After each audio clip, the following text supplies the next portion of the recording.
Hi hello welcome to hash tag you. నా పేరు జకీర్. ఇవాళ భారతదేశానికి సంబంధించి ఒక గొప్ప రోజుగా మనం భావించాలి. ఎందుకంటే భారతదేశానికి సంబంధించిన సైనిక దాడులు పాకిస్తాన్పై జరుగుతున్నాయి.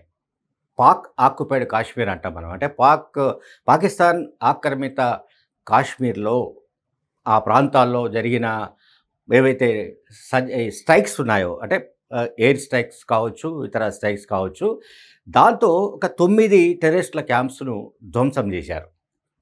రాత్రి అంటే మంగళవారం అర్ధరాత్రి తర్వాత 1:04 ప్రారంభమైన ఈ దాడులు 1:11 ముగిశాయి. అంటే 7 నిమిషాల్లోనే ఎయిర్ స్ట్రైక్స్ చేసి మొత్తంగా ఆ టెర్రరిస్ట్ క్యాంపులను ధ్వంసం చేశాయి. ఈ ఆపరేషన్ మొత్తానికి ఆపరేషన్ సింధూర్ అని పేరు పెట్టారు. ఆపరేషన్ సింధూర్ ఎందుకు పేరు పెట్టారో మనందరికీ తెలుసు. బికాస్ పహల్గామ్ దాడి ఎప్పుడైతే జరిగిందో, అంటే పహల్గామ్ దాడి గురించి మనం ప్రత్యేకంగా చెప్పాల్సిన అక్కర్లేదు. పహల్గామ్ దాడి జరిగింది ఏప్రిల్ 22న జరిగింది.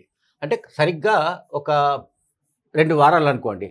సో 2 వారాల్లోనే భారత్ పాకిస్తాన్పై ప్రతీకారం తీర్చుకోవడానికి ఈ ఆపరేషన్ సింధూర్ అని ఒక ఆపరేషన్ నిర్వహించింది.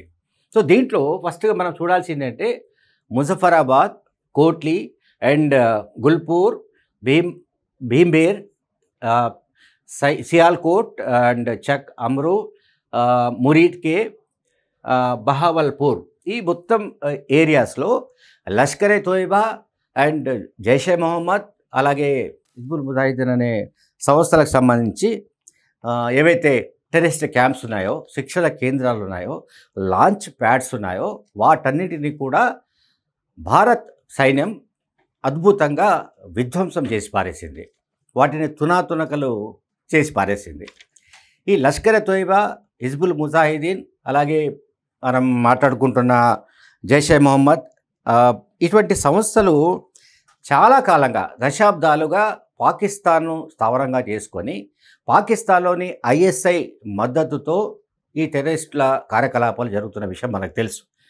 వాళ్ళు తరచూ భారత్లో దాడులు జరుపుతూ భారత్లో ఆర్థిక విధ్వంసాన్ని, అలాగే భారత్లో రాజకీయ అస్థిరతను సృష్టించడానికి చేస్తున్న ప్రయత్నాలకు మొదటిసారి దాదాపు 1971 తర్వాత జరిగిన దాడులుగా ఇప్పుడు భారత సైన్యం చెప్తోంది, భారత ప్రభుత్వం చెప్తోంది. 1971లో ఇటువంటి స్ట్రైక్స్ జరిగాయి.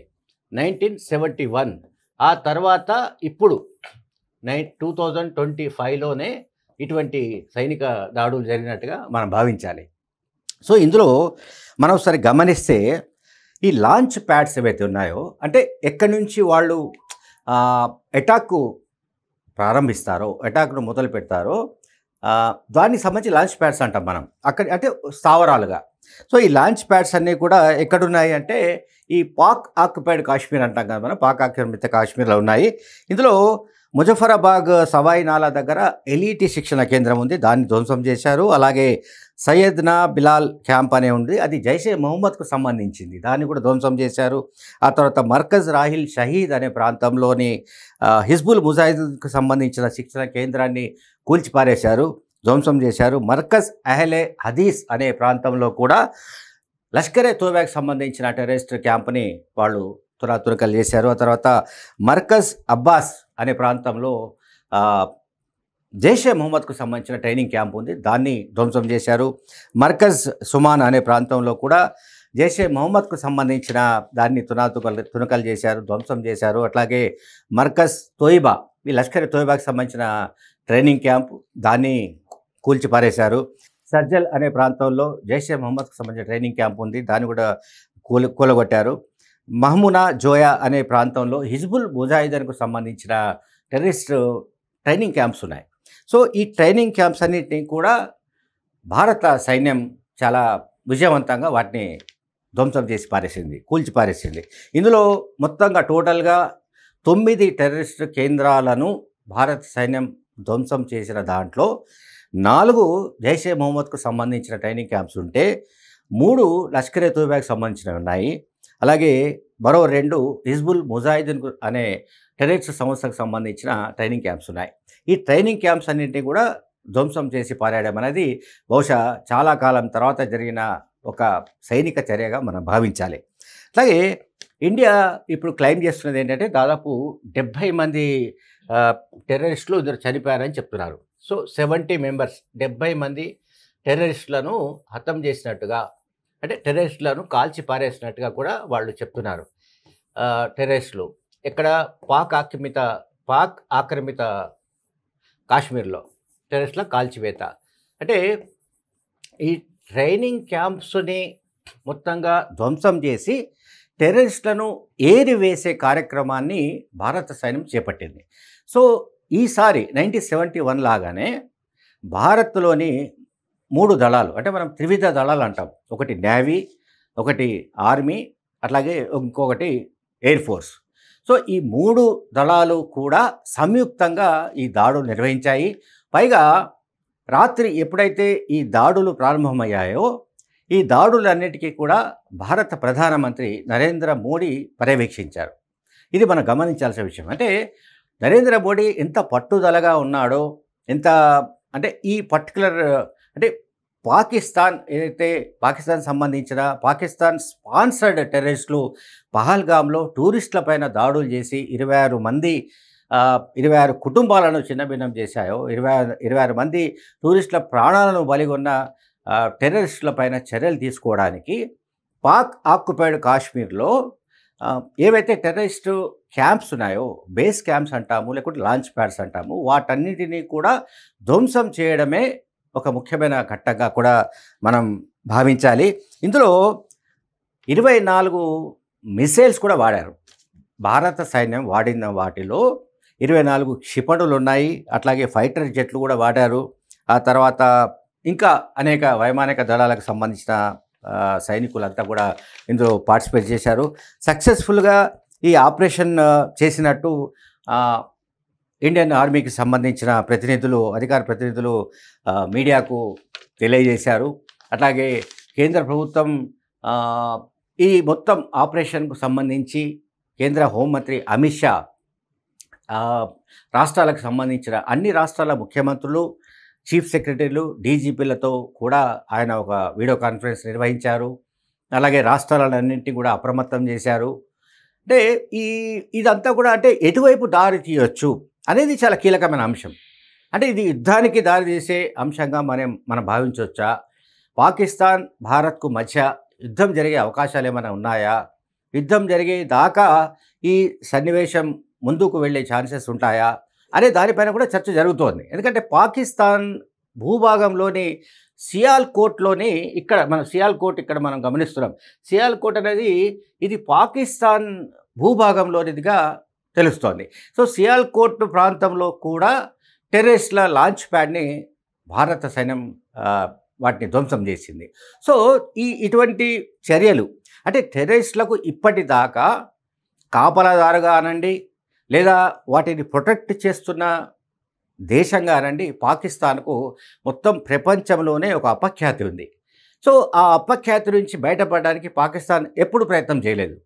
సో పాకిస్తాన్ ఎంతసేపు భారత్ను టార్గెట్ చేసుకుంటూ భారత్ను పొలిటికల్గా డీస్టెబిలైజ్ చేయాలనో, లేకుంటే ఎకనామికల్గా దీన్ని మొత్తంగా డీస్టెబిలైజ్ చేయాలనో, ఆర్థికంగా దెబ్బతీయాలనో కుట్రలు చేస్తూనే ఉంది, రకరకాల ప్రయత్నాలు చేస్తూనే ఉంది. ఒక ఉదాహరణ చెప్పాలంటే కాశ్మీర్లో గత సంవత్సరం అంటే 2023లో 2022-23 సంవత్సరంలో దాదాపు 2 కోట్ల మంది టూరిస్టులు, పర్యాటకులు కాశ్మీర్లో పర్యటించారు. చూడండి, కశ్మీరు ఎప్పుడైతే 370 ఆర్టికల్ని రద్దు చేశారో కశ్మీర్లో ఇక మనకు ఒక శాంతియుత వాతావరణం నెలకొంది. సో టెర్రరిస్టుల సమస్య తొలగింది. అట్లాగే అక్కడ ఒక పర్యాటకులకు సంబంధించిన వాతావరణం కూడా మారిపోయింది అనే ఒక పరిస్థితి నెలకొన్న తర్వాత మనకు 2022-23 లెక్కల ప్రకారం కూడా దాదాపు 2 కోట్ల మంది టూరిస్టులు కశ్మీర్లో పర్యటించారు. బహుశా ఇండియాలో ఏ రాష్ట్రంలో కూడా ఇంతమంది అంటే ఈ స్థాయిలో పర్యాటకులు పర్యటించిన దాఖలాలు ఏమీ లేవు ఎక్సెప్ట్ కశ్మీర్. సో కశ్మీర్లో ఈ స్థాయిలో అంటే కశ్మీర్లో టూరిజం ఒక్కటే అక్కడ ఆర్థికపరమైన అంటే లావాదేవీలకు సంబంధించి కావచ్చు, అంటే కశ్మీర్ ఆర్థిక వ్యవస్థ అంతా కూడా టూరిజంపై డిపెండ్ అయి ఉంది. సో సరిగ్గా అటువంటి టూరిజం పైన దాడి చేస్తే మొత్తంగా కశ్మీర్ ఆర్థిక వ్యవస్థను దెబ్బతీయాలన్నది పాకిస్తాన్ ఆలోచనగా కూడా మనం అర్థం చేసుకోవచ్చు. అంటే పాకిస్తాన్ లక్ష్యం ఏమిటంటే కాశ్మీర్లో టూరిస్టులు రాకూడదు, టూరిస్టులు వస్తే అక్కడ కాశ్మీర్లో ఆర్థిక వ్యవస్థ బలోపేతమయ్యే అవకాశం ఉంటుంది కనుక వాళ్ళు పహల్గామ్లో టూరిస్టులపైన దాడి చేసినట్టుగా కంక్లూజన్కు భారతదేశం వచ్చింది. సో దీనికి ప్రతీకారంగా ఇప్పుడు ఆపరేషన్ సింధూర్ నడుస్తోంది. సో ఆపరేషన్ సింధూర్ తర్వాత పాకిస్తాన్ వైపు నుంచి ఏ రకమైన రిటాలియేషన్ అంటాం కదా, మళ్ళీ ఇప్పుడు మనం పహల్గామ్కు దాడికి వ్యతిరేకంగా ప్రతీకార చర్యలు తీసుకుంటున్నాం. సో ఈ భారత్ తీసుకుంటున్న ప్రతీకార చర్యలకు రిటాలియేషన్గా అంటే కౌంటర్గా పాకిస్తాన్ వైపు నుంచి ఎటువంటి కవ్వింపు చర్యలు వచ్చే అవకాశం ఉంది, లేదా ఏ రకమైన దాడులు అటువైపు నుంచి వచ్చే అవకాశాలు ఉన్నాయనే దానిపైన కూడా భారతదేశం ప్రభుత్వం మినిట్ టు మినిట్ రివ్యూ చేస్తోంది. అందుకే నేను ఇంతకు చెప్పినట్టుగా అమిత్ షా అందరు ముఖ్యమంత్రులతో కూడా మాట్లాడారు, రాష్ట్రాలన్నింటి అప్రమత్తం చేశారు. ఆ తర్వాత కాంగ్రెస్ పార్టీ కూడా, ప్రధాన ప్రతిపక్ష కాంగ్రెస్ పార్టీ కూడా కాంగ్రెస్ వర్కింగ్ కమిటీ సమావేశాన్ని నిర్వహించింది. భారత సైన్యానికి మొత్తం కాంగ్రెస్ పార్టీతో సహా అన్ని రాజకీయ పార్టీలు కూడా సంఘీభావాన్ని ప్రకటించాయి. తెలంగాణ మాజీ ముఖ్యమంత్రి కేసీఆర్, అట్లాగే ప్రస్తుత ముఖ్యమంత్రి రేవంత్ రెడ్డితో సహా ఇతర రాజకీయ పార్టీలకు సంబంధించిన వాళ్ళందరూ కూడా సైనిక ఈ చర్యను సమర్థిస్తూ భారత సైన్యం చేస్తున్న ఈ చర్యలన్నిటినీ కూడా వాళ్ళు అభినందించారు. Thank you very much.